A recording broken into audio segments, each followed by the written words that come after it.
My dad's bratty new stepdaughter viciously bullied me at his wedding, not knowing I was about to be her stepsister. I arrived at the hotel early with my new stepmother's something blue, planning to surprise her before the ceremony. We'd been close ever since she and my dad got together, and she even picked me to be her maid of honor instead of her own daughter Rafaela, who I'd never actually met. But when she walked in, I recognized her right away. Ratty extensions and fake tan and all. I'd lost 60 pounds since the last family photo my dad had shared, and my hair was now blonde instead of brunette, so she didn't realize I was the girl who was about to be her new sister. "Excuse me, what the hell are you doing in here?" she demanded, looking me up and down with disgust. "This is a private bridal suite for family and invited guests only. How did you even get past security?" Before I could explain, she called out, "Girls, we have a problem. Some random woman broke into the suite." I tried to say, but she cut me off immediately. And honestly, part of me wanted to see what kind of person my new stepsister really was before she knew who I was. "Oh my god, look at your dress," Rafaela said, circling me like a predator. "Did you get that at Goodwill? It's so pathetic when poor people try to sneak into nice events. You probably saw the wedding announcement online and thought you could pretend to belong here." 2 other bridesmaids came in and she announced, "Look at this tragic woman trying to blend in with that awful dress and those palish shoes. It's actually sad." When I said I was here for the wedding, she laughed and said, "You're not on the guest list. I'm the bride's daughter and I know every single person invited. You're probably one of those psycho wedding crashers who tries to steal gifts or food. What's your scam? Pretending to be someone's plus one?" Rafaela's posse started filming me with their phones, and I realized if I identified myself now, this video of me dripping with humiliation would exist forever. She grabbed my purse off the table and dumped it out, my dead mother's pearl necklace clattering across the floor. "Let's see what you're trying to steal." "Oh look, cheap drugstore makeup and a phone with a cracked screen. Definitely not someone who belongs at a $100,000 wedding." She kicked my mother's necklace and said, "Fake pearls too. How embarrassing." When I bent to pick them up, she stepped on my hand. "Security is on their way," she announced, though she hadn't called anyone. "But first, tell us who you really are. My new stepsister Georgia is supposed to be here and you're taking up space meant for actually important people? Are you obsessed with the groom? Did you see my mom with her rich fiancé and decide to ruin their day?" She pushed me backward, and I stumbled into the champagne table. I could have said, "I'm Georgia," but the words stuck in my throat watching her invoke my name while being so cruel. One friend suggested maybe I was confused, but Rafaela got angrier. "Don't defend her. She's probably mentally ill. Look at her. She's not even denying it. She's just standing there like a creep." She got in my face and said, "Georgia is the maid of honor, and when she gets here, we're going to laugh about the crazy woman who tried to infiltrate the wedding." She picked up a champagne bottle and started shaking it. "You know what? You need to learn what happens to wedding crashers." She popped it and sprayed it all over me, soaking my dress and hair completely. "Oops! Now you really look like trash. Street trash covered in alcohol. Perfect." The other girls laughed and took pictures while I stood there dripping, thinking how my dad would feel if I caused a scene right before his ceremony. When I didn't leave, she got on her phone and actually called hotel security. "We have an intruder in the penthouse bridal suite. She's unstable and refusing to leave. She's probably dangerous, might be on drugs. Please hurry." She smiled at me and said, "They're going to arrest you. This is a felony, trespassing and attempted theft. Your life is about to be ruined." She grabbed scissors from the makeup table and came toward me. "Actually, let's make sure you can never crash another wedding." She grabbed my hair and actually cut off a chunk of it. "There.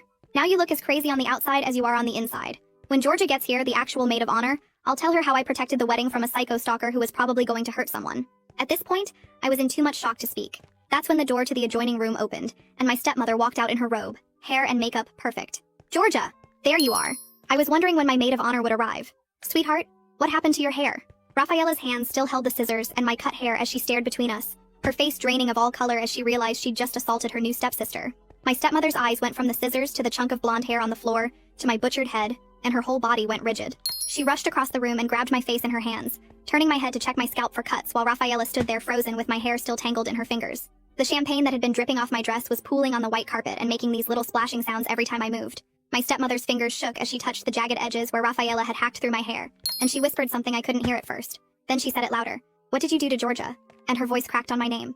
Rafaela's mouth opened and closed, but no words came out, and the scissors in her hand started shaking so bad I thought she might drop them. Sharon took a step backward toward the door, and Chiara did the same thing, both of them still holding their phones but not recording anymore.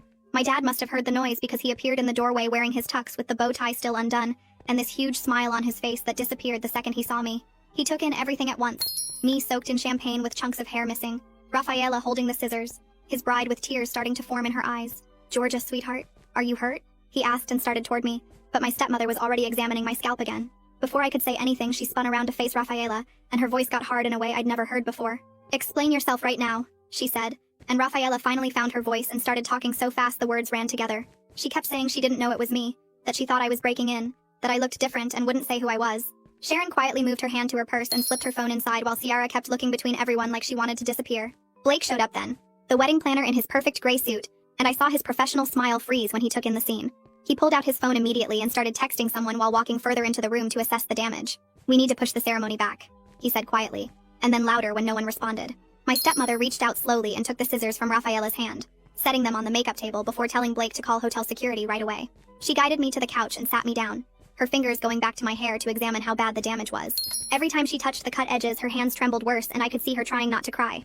Rafaela suddenly came alive again and started pacing back and forth, talking about how this was all just a big misunderstanding. She kept saying I should have told her who I was, that I was acting weird, that anybody would have done what she did if they thought someone was breaking into their mom's wedding. My dad's face got darker with every word and he moved to stand between me and Rafaela like he was protecting me, even though she wasn't holding the scissors anymore. Julius from hotel security arrived faster than I expected. This tall guy in a dark uniform who took one look at the room and immediately started taking control. He asked everyone to stay calm and started moving people to different parts of the suite, putting Rafaela near the window and keeping me on the couch with my dad and stepmother. The whole feeling in the room changed when he walked in because suddenly this wasn't just family drama anymore, but something that might involve the police. I hadn't said much since my stepmother walked in, but when Julius asked what happened, I finally found my voice. "I want to file a complaint for assault," I said, and watched Rafaela's face go white. She started crying immediately, these big dramatic sobs while saying, "I couldn't do this. Not today. Not on her mom's wedding day." My stepmother closed her eyes like she was in physical pain, caught between her daughter who had done something terrible and doing what was right. Julius turned to Sharon and Chiara and asked if they had witnessed what happened, and both of them nodded slowly. He asked them not to leave and said he'd need statements from them and wanted to know if anyone had recorded anything. I saw Chiara's hand move toward her purse without thinking about it, and Julius noticed it too. Blake stepped closer to Julius and started whispering something about needing to handle the vendor calls immediately. His phone was already buzzing nonstop, and I could see text messages piling up on his screen. He walked over to the window and started making calls one after another, his voice calm and professional as he told people there were technical difficulties with the sound system. Julius turned to me and asked if I had any physical injuries that needed documenting. I held out my hand where Rafaela had stepped on it and showed him the red marks across my knuckles. Then I picked up my mother's pearl necklace from where I'd gathered it off the floor earlier and pointed out the scratches that weren't there this morning. Julius took out his phone and photographed my hand from different angles, then took close-ups of the damaged pearls. He made notes in a small notebook about property damage and asked me how much the necklace was worth. I told him it was priceless because it belonged to my dead mother, but the insurance value was around $3,000. Blake was still on the phone telling someone the ceremony would start 90 minutes late, and I heard him mention that guests were already arriving downstairs. My dad moved closer to me and put his hand on my shoulder, asking quietly if I was really okay, or if I needed medical attention. I shook my head, but my stepmother came over and asked Blake to give us a moment alone. She guided me to the corner of the room near the bathroom door, while everyone else stayed busy with their tasks. Her eyes were full of tears, and she kept touching my ruined hair gently. She asked what I needed from her right now, and I told her straight out that Rafaela needed to face real consequences, not get away with assault just because it was a wedding day. My stepmother nodded slowly, and I could see how much it hurt her to hear that, but she understood. Rafaela suddenly started moving toward us from across the room, but Julius stepped right in front of her and held up his hand. He told her she needed to maintain distance during an active investigation, and couldn't approach the victim. Rafaela's face went red and she started yelling that this was ridiculous, that I was ruining everything on purpose just to hurt her mother. Sharon shifted uncomfortably and moved away from her friend, clearly not wanting to be associated with the outburst. Chiara walked up to Julius quietly and tapped his arm to get his attention. She said she had something important to show him and pulled out her phone. I watched her unlock it and show him the screen, explaining that she'd recorded the whole thing from when I first walked in.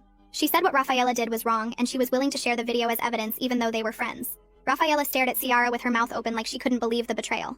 Blake ended another call and came back to the group with sweat on his forehead. He announced that we could push the ceremony back 1 hour maximum before we'd lose our venue slot completely. The reception hall had another wedding after hours and couldn't accommodate any longer delay. My stepmother's face showed every bit of stress as she tried to decide whether to go ahead with the wedding or postpone everything. The weight of choosing between her wedding day and dealing with what her daughter had done was visible in how her hands shook. I couldn't stand there anymore watching everyone deal with Rafaela's mess, so I excused myself to the bathroom. The second I closed the door behind me, I saw my reflection in the mirror, and the tears finally came. My hair looked like someone had taken a chainsaw to it with one whole section missing, and the rest uneven and jagged. I sat on the closed toilet seat and sobbed into my hands, letting out all the shock I'd been holding in. A gentle knock came at the door, and a woman's voice asked if she was in the right place. She said her name was Megan Hicks, and Blake had called her as an emergency stylist to help with a hair situation. Her kindness in that moment, the soft way she spoke through the door, broke through the last of my control, and I cried harder. I opened the door and let her in, watching her professional smile falter when she saw the damage. She immediately started examining my hair, running her fingers through it to see what she had to work with.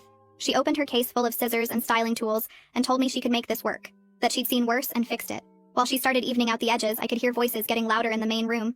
My dad's voice carried through the door as he told Rafaela her behavior was completely inexcusable, and she'd shown everyone exactly what kind of person she really was. Rafaela's dramatic sobs followed immediately, the kind that sounded more like performance than real crying. Megan kept working steadily, not commenting on the drama outside as she shaped what was left of my hair into something that looked intentional instead of attacked. Julius knocked on the bathroom door and said he needed to speak with me when I was ready. Megan told him we needed 10 more minutes and he said he'd wait outside with his supervisor who'd just arrived. She worked faster but still carefully, creating a short pixie cut that actually looked pretty good considering what she started with. The door opened again, and Julius came in with an older man in the same security uniform who introduced himself as Julius's supervisor. They had papers in their hands, and Julius explained that if I wanted to press charges, I needed to sign the forms now. He said the hotel took assault very seriously and had a zero-tolerance policy for violence on their property. The supervisor added that with the evidence they had, charges would definitely stick, and Rafaela could be arrested today. The decision felt huge knowing it would happen at my dad's wedding, but I picked up the pen anyway. Through the bathroom door we heard my stepmother's voice, clear and firm despite the emotion in it. She announced that the ceremony would proceed in 45 minutes, but would be scaled down to immediate family only. The reception was postponed indefinitely, until they could reorganize everything properly. Then her voice got harder as she told Rafaela she would not be participating as a bridesmaid, or in any part of the ceremony. The silence that followed felt heavy with the reality of consequences finally landing. Sharon knocked on the bathroom door and asked if she could come in for a second. I nodded and she slipped inside, watching Megan work on evening out the jagged edges of my hair. She stood there fidgeting with her phone for a moment before saying she was sorry for not stopping Rafaela when things got out of hand. She admitted they all knew Rafaela could be mean sometimes but never expected her to go that far with the scissors and champagne. Her hands shook as she talked and I could see she was genuinely upset about what happened. Megan kept working steadily, using her thinning shears to blend the shorter pieces into something that looked intentional. My dad's phone started buzzing and he answered it, putting it on speaker when the family attorney's voice came through. The attorney told me to document everything right now while it was still fresh in my memory. He said to take photos of the red mark on my hand where Rafaela stepped on me and get pictures of my damaged dress and mother's scratched pearls. Dad grabbed his phone and started taking pictures of my hand and the champagne stains, while the attorney explained we needed written statements from all the witnesses immediately. Through the door, we could hear Rafaela's voice getting louder as she talked to her mother. She was saying this whole thing was my fault for not telling her who I was right away. She claimed I deliberately let her embarrass herself because I wanted to make her look bad at the wedding. Her voice got more shrill as she insisted I was manipulative and had planned this whole thing to ruin her relationship with her mother. My stepmother's voice cut through sharp and cold, telling Rafaela to stop making excuses for assault. Blake appeared at the bathroom door looking stressed and holding his tablet. He said several guests downstairs had noticed the security presence and were asking questions about the delay. He was trying to contain the situation, but needed to know what to tell people who were getting worried something serious had happened. The hotel manager had just arrived personally to check on us, and wanted to make sure we had everything we needed. Blake said the manager was concerned about the hotel's reputation if word got out about an assault in the penthouse suite. Julius came back with more information about the charges. He explained that using scissors as a weapon made this assault with a deadly weapon, which was way more serious than simple battery. The charge could mean actual jail time, not just probation or community service. Rafaela must have heard him because her crying suddenly stopped and everything went quiet in the main room. Kiara walked over to Julius holding her phone and started transferring the video she'd recorded to his tablet. We all gathered around to watch it, even though I really didn't want to see myself getting humiliated again. The video showed everything clearly, from Rafaela dumping my purse to spraying me with champagne to cutting my hair with the scissors. My stepmother watched for about 30 seconds before she had to leave the room, her hand over her mouth. Seeing her daughter attack me on screen was different from just hearing about it. The attorney's voice came through the phone speaker again after we'd watched the video. He said with this kind of evidence plus multiple witnesses, criminal charges would definitely stick if we pursued them. He also mentioned we could file a civil suit for emotional distress and property damage on top of the criminal case. Rafaela started breathing really fast, and someone said she needed to sit down before she passed out. My dad turned to me and said that no matter what I decided about pressing charges, Rafaela wasn't welcome in our home anymore. He said real family doesn't treat each other this way, and she'd shown she couldn't be trusted around me. His voice was firm and angry in a way I'd never heard before. My stepmother came back into the room with tears running down her face, but she didn't argue with his decision. Blake cleared his throat and said he'd managed to reorganize the ceremony with just immediate family and closest friends. The big reception with 200 guests would have to be canceled completely. He showed us the numbers on his tablet, and the lost deposits alone were over $30,000. The catering, the band, the flowers for 200 people, all of it was non-refundable at this point. My stepmother just nodded and said she understood, though her face went pale at the financial loss. Megan stepped back and handed me a mirror to see what she'd done with my hair. She'd transformed the hack job into a short pixie cut that actually looked pretty cute even though it wasn't anything like what I'd planned for the wedding. The sides were super short, but she'd left some length on top that she styled with product to give it texture. She'd worked actual magic with what was left after Rafaela's attack. I thanked her and started crying because this small act of kindness after everything else just hit me hard. She squeezed my shoulder and started packing up her tools, saying she was glad she could help make something good out of a bad situation. Julius pulled out his tablet and started explaining my options while everyone watched. I could press charges right now and have Rafaela arrested before the ceremony. I could file a report for documentation without immediate arrest. I could handle this as a family matter and let the hotel keep their evidence on file. He made it clear the hotel had enough proof regardless of what I chose. The security cameras caught everything from multiple angles, plus we had Chiara's video. Rafaela sat on the couch with her head in her hands while Julius talked. Sharon moved closer to Chiara and I heard her whispering, "They should leave now." She said this wasn't their problem, and they didn't need to get involved. Chiara shook her head and said they were witnesses who needed to do the right thing. Sharon grabbed her purse and said she wasn't getting dragged into court over this. Chiara told her to think about what Rafaela did to me with those scissors. Their friendship was breaking apart right in front of us. My stepmother came back into the room looking more composed, but her eyes were red. She walked straight to me and took my hands in hers. She said she supported whatever decision I made about pressing charges. She admitted Rafaela had never faced real consequences for her behavior before. Her voice cracked when she said maybe this was what her daughter needed. She looked older somehow, like the weight of her failures as a mother had aged her. I told Julius I wanted to file a police report, but asked if Rafaela could stay at the hotel. I didn't want her arrested and taken away before the ceremony. Julius checked with his supervisor on the phone and said they could accommodate that. Rafaela would need to stay in a separate room with hotel security supervision. It was more kindness than she'd shown me when she was cutting my hair. The makeup artist came over and started working on my face, which was streaked with tears. My dad went down to the parking garage to get my backup dress from his car. The champagne-soaked one was completely ruined and smelled like alcohol. Everyone pretended not to notice I was basically starting over from scratch. Megan worked quickly to fix my makeup while Blake made more phone calls. Julius explained the terms to Rafaela, who nodded without looking up. She agreed to the supervised isolation rather than being taken to the police station immediately. 2 security guards came to escort her to a small office on another floor. She stood up slowly and looked at her mother one last time. Her face was desperate and pleading, but my stepmother just nodded. Rafaela followed the guards out without saying anything else. Blake came over with his phone showing me the updated timeline. Guests were starting to ask about the delay and getting restless downstairs. He told them there was a minor medical emergency, but everything was under control. He said the truth would create more drama than anyone needed right now. Some guests were already posting on social media asking what was happening. Blake had his assistant monitoring the post to make sure nothing got out. My stepmother sat down next to me while Megan finished my makeup. She asked if I still wanted to be her maid of honor after everything. I told her yes, because Rafaela didn't get to take that from me too. She hugged me tightly and whispered apologies for what her daughter had done. She said she should have seen this coming and done something sooner. I didn't know what to say, so I just hugged her back. We had 30 minutes until the modified ceremony would start. I helped my stepmother with the final touches on her dress and veil. We didn't talk about Rafaela or what would happen after today. The silence felt weird but also necessary after all the chaos. My dad came back with my backup dress, which was simpler than the ruined one. It was navy blue instead of the lavender one soaked in champagne. Everyone turned away while I changed behind a screen in the corner. The new dress fit fine even though it wasn't what I'd planned. Sharon and Kiara were giving their written statements to Julius at the desk. They wrote down everything they saw from start to finish. Julius had them sign and date the papers for the official record. Sharon finished first and left without saying goodbye to anyone. Tiara came over to me before leaving and squeezed my hand. She whispered that she was sorry for everything that happened. She said Rafaela had always been mean, but never this bad. Their departure felt like another consequence Rafaela hadn't thought about. Blake checked his watch and said we needed to head down for the ceremony now, or lose the venue completely. I walked downstairs with my dad holding my arm, while my stepmother followed with Blake making last-minute adjustments to her veil. The ceremony room looked huge with just 20 people scattered in the front rows instead of the 200 chairs they'd set up. My dad kept looking at me every few seconds while I stood next to his bride holding her bouquet. The empty spots where Rafaela and the bridesmaids should have been standing made everything feel weird and quiet. The officiant started the ceremony, and when my stepmother said her vows about blending our families with love and respect, her voice cracked and she had to pause. I saw my aunt dabbing her eyes with a tissue even though she didn't know what had happened upstairs. The ceremony ended quickly without all the readings and special music they'd planned. We took a few photos, but everyone looked stiff and uncomfortable. Julius came over while the photographer was packing up and quietly told us that Rafaela had been taken to the police station for processing. My stepmother just nodded and turned away without asking anything else. The big reception was canceled, so we just went to the hotel restaurant for dinner with the family members who'd stayed. Everyone picked at their food and made small talk about the weather and traffic. My dad kept his hand on mine the whole meal and squeezed it whenever someone tried to ask about Rafaela. After dinner, my stepmother asked me to come to the hallway for a minute. She handed me a check and said it would cover any medical bills, the dress, my mom's necklace repair, and therapy if I wanted it. She also said she was sorry for everything her daughter had done and that she should have seen this coming. I took the check and told her it wasn't her fault, but we both knew that wasn't completely true. 2 days later, I sat in a small office downtown while a prosecutor went through all the evidence Julius had collected. She showed me the video from Ciara's phone and the photos of my hand and my cut hair. She explained that Rafaela would be charged with assault and battery, which would go on her permanent record. The prosecutor said with the video evidence and witnesses, Rafaela would probably get probation and community service since it was her first offense. She asked if I was okay with that, or if I wanted to push for more serious charges. I said probation was fine because I just wanted this to be over. The next week, Rafaela's lawyer called about a plea deal where she'd do anger management classes and stay away from me for 2 years. The restraining order meant she couldn't come to any family events I was at, or contact me in any way. I agreed because dealing with a trial would just drag everything out longer. My stepmother called me a few days later to say she'd signed herself and Rafaela up for family therapy. She said she realized she'd let Rafaela get away with too much for too long and they needed professional help. She told me Rafaela's mean behavior didn't start overnight, and she felt responsible for not stopping it sooner. 3 weeks after the wedding, my hair had grown out enough that the stylist could shape it into something normal looking.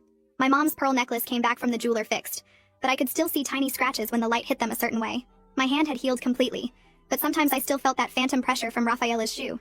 The physical stuff was getting better, but I kept having dreams about being trapped in that suite while everyone laughed at me. My dad started taking me out for dinner every Tuesday, just the two of us. He'd pick restaurants far from where we might run into anyone we knew, and we'd talk about everything except the wedding.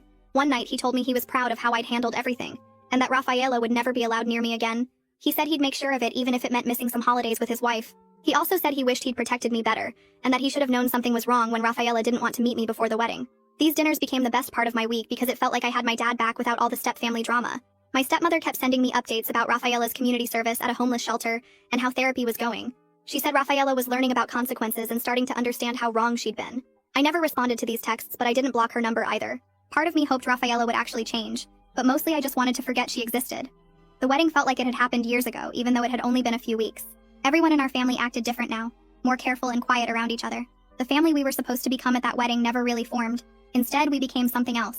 Something broken that we were all trying to figure out how to live with. The first sign things were getting worse came when my phone started blowing up with notifications. Blake had tried to keep the wedding mess private, but someone posted the security footage online. Within hours, the video of Rafaela cutting my hair with scissors was everywhere.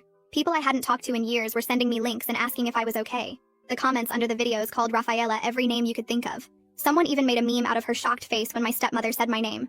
I turned off all my social media accounts and stopped checking my phone except for family. My coworkers kept bringing it up at lunch until I started eating at my desk. The local news picked up the story and ran it as a warning about wedding violence. Rafaela's face was all over town as the girl who attacked her stepsister with scissors. My stepmother started texting me every few days with updates I didn't ask for. She told me Rafaela was doing community service at a homeless shelter downtown. She said the judge made her work there 3 days a week for 6 months. She sent pictures of Rafaela serving food and cleaning tables. She wrote long messages about how Rafaela was learning what real problems looked like. She said Rafaela cried after her first day seeing families with kids living on the streets. I never wrote back, but I read every message. Part of me wanted to know she was actually facing consequences. Part of me just wanted to forget she existed. 6 weeks after the wedding, a thick envelope arrived from Rafaela's lawyer. Inside was a 3-page letter in Rafaela's handwriting. She wrote about growing up jealous of the attention her mom gave other people. She admitted she'd been mean to lots of people before me. She said she was embarrassed by how she acted and understood if I never wanted to see her again. She didn't make excuses or blame anyone else. She just said she was sorry and working on being better. I read it twice, then put it in a drawer. I wasn't ready to forgive, but I noticed she'd actually tried. My stepmother asked if we could meet for lunch a month later. We went to a quiet place outside town where nobody would recognize us. She looked older and tired, but she smiled when she saw me. We talked about safe topics at first, like the weather and work. Then she told me she'd been going to therapy too to understand how she'd raised someone capable of such cruelty. She said she realized she'd always made excuses for Rafaela instead of teaching her consequences. She never asked me to forgive Rafaela or even talk to her. She just worked on earning back my trust one lunch at a time. We started meeting every 2 weeks and slowly it got easier. 3 months after the wedding, Dad planned his birthday dinner at his favorite steakhouse. Just him, my stepmother and me at a corner table. Nobody mentioned Rafaela or asked why she wasn't there. We laughed about Dad's bad jokes and shared dessert. My stepmother gave him a watch and I gave him concert tickets. It felt like a real family dinner for the first time since the wedding. We took pictures together and everyone looked actually happy. That night felt like proof we could be okay without Rafaela around. A few weeks later, my stepmother called to say Rafaela had finished her counseling program. She said Rafaela wanted to apologize in person and make things right. I thought about it for a day, then called back. I told her I was glad Rafaela was getting help, but I wasn't ready to see her. Some things can't be fixed with apologies. My stepmother said she understood and wouldn't bring it up again. She kept her word and never pushed me about it. The hotel sent a formal letter apologizing for the security breach and trauma I experienced. They offered to pay for all my therapy sessions for a year. Julius called personally to check how I was doing. He said the hotel had changed their policies because of what happened. He sent flowers on my birthday with a note saying he hoped I was healing. The manager comped our entire wedding bill as an apology. These strangers showing kindness helped more than they probably knew. 6 months after that horrible day, I woke up one morning and realized I felt normal again. Dad and my stepmother seemed stronger after surviving the crisis. They'd learned to communicate better and set boundaries. I'd learned to protect myself and not feel guilty about it. Rafaela was still getting help somewhere far away. We were all in better places than we'd been at that wedding. The family we'd planned to be never happened, but what we built instead was honest and real. That's a wrap for now. Thanks for just hanging out and exploring all these little details with me. Until next time, subscribe for more content like this.